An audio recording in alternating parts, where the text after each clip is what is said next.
নমস্কার, সুপ্রভাত। আমি অর্চনা ইসমনির কথা ভাগ করি চ্যানেলের আরেকটি ব্লগে তোমাদের সবাইকে স্বাগত জানাই। আশা করি সবাই ভালোই আছো। আমিও তোমাদের ভালোবাসা নিয়ে খুব ভালো আছি। আর আজকের বারটি হলো সোমবার। তবে সোমবার শিব ঠাকুরের বার। তবে সিংহাসনের শিব ঠাকুরকে বেল খাওয়াতে পারি বা না পারি, আমার শিব ঠাকুর কিন্তু আমাদের খাওয়ার জন্য বেল নিয়ে এসে হাজির। প্রত্যেকটা বছরই এই রকমই হয়, মানে শিবরাত্রি আসতে দেরি, আমাদের ঘরে বেল ঢুকতে কিন্তু দেরি করে না একদম। রূপুর বাবা বেল খেতে যে এত ভালোবাসে যে কি বলবো। এই যে শিবরাত্রি থেকে শুরু করে একেবারে বৈশাখ জ্যৈষ্ঠ মাস অবধি ও টানা বেল আনতেই থাকবে। তবে হ্যাঁ, এই জিনিসটা খুব একদম সত্যি, রঞ্জনবাবু বাজার হাট করতে পারুক বা না পারুক ভালোভাবে, বেল কিনতেও খুব ভালো পারে। এত ভালো বেল আনবে, তারপরে গরমের সময় আম, মানে ওকে এসব বলতে হবে না, বেল আর আম কিনতে ও ওস্তাদ। সবজির বাজারে যেতে বলো, হয়তো অর্ধেক সবজিও চেনেই না, নাম জানে না। মাছের বাজারে যেতে বলো, অর্ধেক মাছের ও নামই জানে না, কিন্তু বেল আর আম কিনতে ও একদম ওস্তাদ। আর সত্যি কথা বলতে কি, এই সময় বেলটা খেতেও কিন্তু বেশ ভালো লাগে সকালবেলা। আর বেল তো খাওয়ার নিয়ম, বেলই একমাত্র ফল যেটা খালি পেটে খাওয়া যায়। সেই খালি পেটে সকালবেলা যদি বেলপানা খাওয়া যায় তো উপকারের কিন্তু একদম শেষ নেই। তো বেলটাকে হাতে একটুখানি প্রথমে চটকে নিচ্ছি, করব বেলপানা। আর বেলপানা দিয়েই শুরু করছি তোমাদেরকে নিয়ে আজকের সকাল। হাতে চটকে একটু নরম করে নিয়েছি, এবার দেব জল। আমি বেলপানার মধ্যে একটু দই দিই, টক দই দিয়েই করি, কিন্তু এখনও যেহেতু অতটা গরম পড়েনি তাই টক দইটা খাওয়া শুরু করিনি, কেননা ঘরে ঘরে তো সর্দি কাশি লেগেই রয়েছে।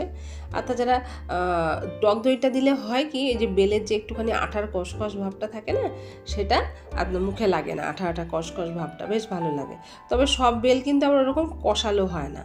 আর যেসব বেলে দেবে খুব আঠা বেশি থাকে, বীজ বেশি থাকে, ওইগুলো একটুখানি কষকষ হয়। তো সেই বেলগুলোর মধ্যে একটুখানি দই দিয়ে করলে সেই কষকষ ভাবটা লাগে না। বেলের কাঠটা না আমি ছাঁকনি দিয়ে ছেঁকে নিয়েছি, কিন্তু ছেঁকে নিলে কি হবে, ছাঁকনির মধ্যে যেই ইয়েটা ছিল আর কি, ছিবড়াটা ছিল, এর মধ্যে আরেকটু জল দিলে আরেকটু কাঠ বেরোবে। সেই জন্য আরেকটু জল দিয়ে আরেকটু কাঠটা বার করে নিচ্ছি। নষ্ট কেন করব বলো। ওটা ভালো করে কাঠটা বার করে নিয়েছি। এবার এই আগের বাটিটার মধ্যেই পরিমাণ মতো চিনি আর নুন দিয়ে নেব একটু, দিয়ে তারপরে ওটাকে ছেঁকে নেব। ওটাকে ছেঁকে চিপতে একটু সময় লাগবে, ততক্ষণ এটার মধ্যে নুন আর চিনিটা গলে যাবে। আর জানো তো বন্ধু, আজকে কিন্তু আমাদের বিয়ে বাড়িতে যাওয়ার দিন ছিল। ওই মামা এসেছিল না নেমন্তন্ন করতে। আর আজকে হলো 3 তারিখ, আজকে বিয়ে। আজকে থেকে বিয়ের দিন থেকে শুরু করে বৌভাত পর্যন্ত আমাদের নেমন্তন্ন ছিল। বৌভাতটা তবে একদিন পিছিয়ে ওনারা ফেলেছেন। সেই সোম মঙ্গল বুধবারে বৌভাত হওয়ার কথা ছিল, সেটা গিয়ে হবে বৃহস্পতিবারে। তবে বিয়েবাড়িতে কিন্তু আজকে আমরা যাব না, আমরা বলতে আমি, আমার ছেলে মেয়ে যাব না। তবে রঞ্জনবাবু যাবেন বিয়েতে, মানে ভাইয়ের বিয়েতে আর কি, বরযাত্রী যাবেন উনি। আর আমরা কেন যাব না বলো তো, আসলে এখন তো স্কুল খোলা, যদি বিয়ের দিন আর কি যায়, তারপরে বৌভাতের দিন তো আর রাত্রেবেলা ফিরতে পারবো না, একবারে বৌভাতের পরের দিন আসতে হবে। তো অনেক কামাই হয়ে যাবে। আর রূপুর চলছে পরীক্ষা, ওরা আবার 8 তারিখে লাস্ট পরীক্ষা আছে। সেই জন্য আমরা আর বিয়েতে যাব না, রূপুর বাবাই যাচ্ছে বিয়েতে। ও আবার পরের দিনকে ফিরে আসবে, বৌভাতের আগের দিনকে আমাদেরকে নিয়ে বিকেলবেলা যাবে, এটাই কথা হয়েছে। আর রঞ্জন যেহেতু থাকবে না, তার রান্নারও অত তোড়জোড় নেই। আর ও তাড়াতাড়ি খেয়ে বেরোবে, তো সেই জন্য একটুখানি লাউ দিয়ে মুগ ডাল বসিয়ে দিয়েছি। আর ও গেছে কাজে, কাজ থেকে ফিরে এসে তারপরে যাবে। আর এদিকে ভাতও বসিয়ে দিয়েছি তাড়াতাড়ি করে, এসে তাড়াতাড়ি যাবে।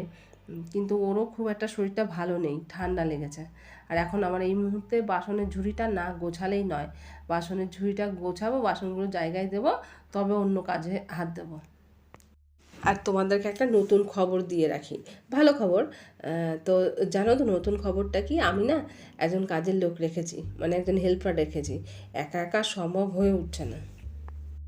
আর আমার তো ঠান্ডার ধাঁচ, এই জল ঘেটে ঘেটে এত এত কাজ করতে করতে না খুব ঠান্ডা লেগে যায়। তারপর ছোটো ছেলেটাকে ওর পড়াশোনার দিকটা একটু সময় দিতে হয়। আর আমার এত মানে সংসার নিয়ে পড়ে থাকলে না ছেলেটার দিকে একদম সময় দিতে পারি না। তো সেই জন্য একজনকে রেখেছি, তো উনি বাসনটা ধুয়ে দিয়ে যায় আর ঘর মুছে দিয়ে যায়। তো তবে হ্যাঁ, আমার এই ভিডিওটা ছাড়তেও কিন্তু খুব দেরি হয়ে গেল।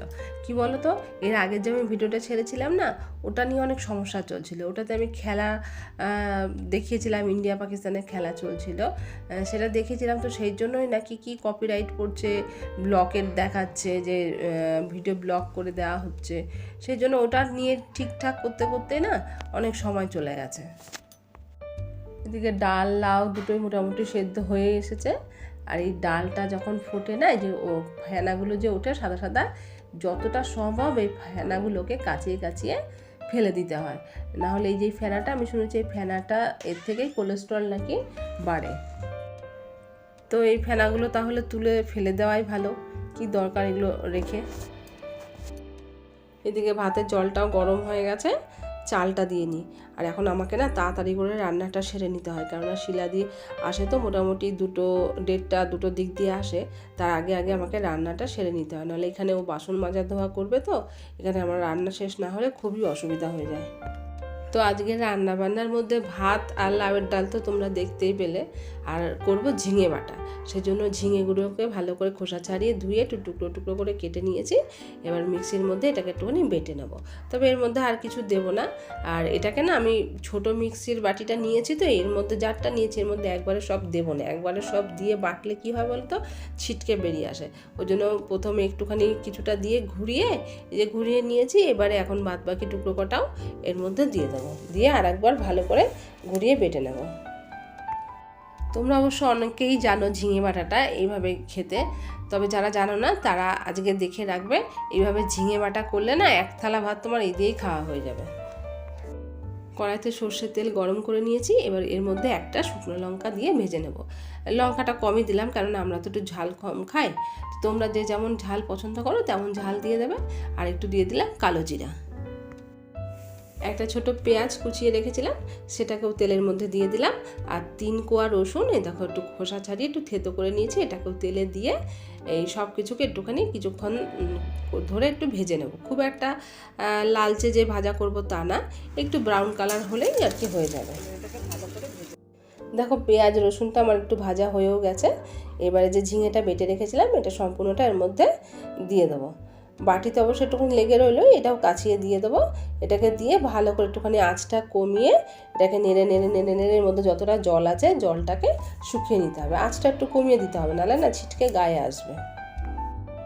এবার এর মধ্যে একটু দিয়ে দিলাম পরিমাণ মতন লবণ, আর একটু দেবো পরিমাণ মতন হলুদ। এবারে ভালো করে নাড়তে থাকবো। আমি আবারও বলছি, ঝিঙের এই রেসিপিটা কিন্তু দুর্দান্ত হয় খেতে। তোমরা যারা খেয়েছো তোমরা জানো, যারা খাওনি তারা এইভাবে একবার রান্না করে খাবে, দেখবে বেশ ভালো লাগে। আর ঝিঙের বাটা তো খুবই উপকারী, মানে কি বলবো, ঝিঙে তো পেট ঠান্ডা রাখে। আর যদি খোসা শুদ্ধ তোমরা খাও তাহলেও কিন্তু অনেক উপকারী। খোসা শুদ্ধ বাটা খেলে পরেও হবে কি বলে, যে গায়ে হাতে পায়ে যে ব্যথা হয় না, সেই ব্যথাটা নাকি অনেকটাই কমে যায়। আর এবারে একটু দিয়ে দিলাম পরিমাণ মতন চিনি। দেখো জলটা কিন্তু অনেকটাই শুকিয়ে এসছে, তবে আমাকে আরেকটু নাড়তে হবে, নেড়ে জলটাকে আরেকটু টানিয়ে নিতে হবে। দেখেছো নাড়তে নাড়তে কেমন জলটা পুরো শুকিয়ে গেছে, আর এটাও একদম কড়াই থেকে আলগা হয়ে এসছে। এবার বুঝতে হবে এটা হয়ে গেছে। আর দেখো কতটা ঝিঙে বাটা হয়েছিল না, এটা করার পর দেখো কতটুকুনি হয়ে গেছে। এই নাও, তো রেডি আমার গরম গরম ঝিঙে বাটা। এই দিয়ে গরম ভাত খেতে না সত্যিই জমে যায়। তো বন্ধুরা, সবাইকে জানাই শুভ সন্ধ্যা। সন্ধ্যে এখন 7টা বাজে। ছেলের দিদিমণি এসছে ওকে পড়াতে, তো ও তো চা খায় না। আমি চা করব, আমি খাবো একটু পরে। তো ওকে 2টো বিস্কুট আর জল দিয়ে দেবো। আর দুপুরবেলা খাওয়া দাওয়ার পর তো রঞ্জনবাবু বেরিয়ে গেছেন তার ভাইয়ের বিয়েতে। আমি কিছুক্ষণ বাদে ফোন করেছিলাম, তখনও ধর্মতলা পাস করছে, কিন্তু এখনও আর তারপরে আর কোনো ফোন নেই। মানে বিয়েবাড়িতে গিয়ে ভাইয়ের বিয়েতে ব্যস্ত হয়ে পড়েছে, আমাদেরকে হয়তো ভুলেই গেছে। তো চলো বন্ধুরা, কী আর করা যাবে, দিদিমণিকে জল আর বিস্কুটটা দিয়ে আসি। এবারে বসাবো একটু চা, যেহেতু সন্ধ্যাবেলা, সকাল সন্ধ্যা চা না খেলেই তো নয়। আমার ভাত টাত খাওয়া হয় অনেক দেরিতে, তবুও কিন্তু মানে এই সময় কি বলবো, চা খাওয়ারও মনে হয় পেটে জায়গা থাকে না, কিন্তু তবুও কেমন যেন একটা নেশা হয়ে গেছে, নেশায় পড়ে চাটা খায়। তবে আজকে 1 কাপ চা হবে না। রূপুর বাবা নেই, যদিও রূপুর বাবা থাকলে তো 2 কাপই হতো, কিন্তু না থাকা সত্ত্বেও 2 কাপ চা করতে হবে। তার কারণ আজকে মেয়ে আছে ঘরে, মেয়ে বলেছে চা খাবে না, ওর খুব মাথা ধরেছে। এই যে গরম আসা শুরু হয়েছে, ব্যাস এবার থেকে শুরু হবে রোজেরই মাথা যন্ত্রণা। আমারও তাই হয় বন্ধু, মোটামুটি রোজই গরমের দিনে মাথার যন্ত্রণা থাকে, মাথাটাও যন্ত্রণা করছে। তো তাই একটু চায়ের মধ্যে দিয়ে দিলাম একটু তেজপাতা, একটা তেজপাতা ছিঁড়ে দিয়ে দিলাম, আর একটু দেবো আদা তেজপাতা দিয়ে চা করে খেলে পরে বেশ অনেকটাই মাথাটা হালকা লাগে।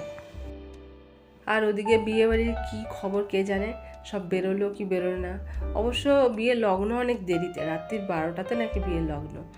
সব দেরি করে যাবে নিশ্চয়ই, সবাই এখন গিয়ে না থাকলেও হয়তো সব সাজগোজ চলছে। বিয়ের বাড়ির বলে কথা, সাজগোজ হবে, এটাই তো স্বাভাবিক না? আর সাজগোজ করতে তো মেয়ে মানুষের সময় লাগেই, সবাই জানো। আর আমরা মেয়েরা তো বিয়েবাড়িতে যাই এখন সাজগোজ করার জন্য, কিছু ছবি তোলার জন্য, কিছু রিলস করার জন্য, তাই না বন্ধু? আর দেখো তোমাদের সঙ্গে কথা বলতে বলতে চা পুরো রেডি। এদিকে দুধটা জাল দেওয়া হয়নি, দুধটা জাল দিতে বসিয়েছি।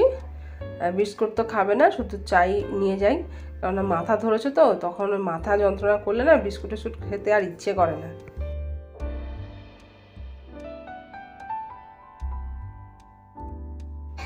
মোনা এনে চা নে, টোস্ট আছে, মেরি আছে, হরলিক্স বিস্কুট আছে, কিছু খেলে বল, যেটা ইচ্ছা হয় সেটা খেতে পারিস। বিস্কুটটা নিতে এসেছি আবার রান্নাঘরে, দুধ বসিয়ে রেখে গেছিলাম ইন্ডাকশান ওভেনে, উতলে গেছে, একবারে বন্ধ করে নিশ্চিন্তে গিয়ে চাটা নিয়ে বসি। এনে 4টে মেরি বিস্কুট এনেছি, 2টো তোর 2টো আমার। চলো বন্ধুরা, মা মেয়েতে বসে চা খাই আর একটুখানি গল্প করি।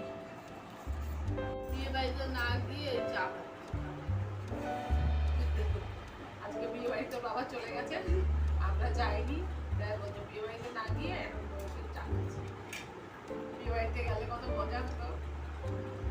যারা ইন্টারেস্ট দিচ্ছে তাদেরও দেখা গেল অনেকেরই পড়েছে বিয়ে বাড়ি, তারাও চলে গেছে বিয়ে বাড়িতে। আমি যে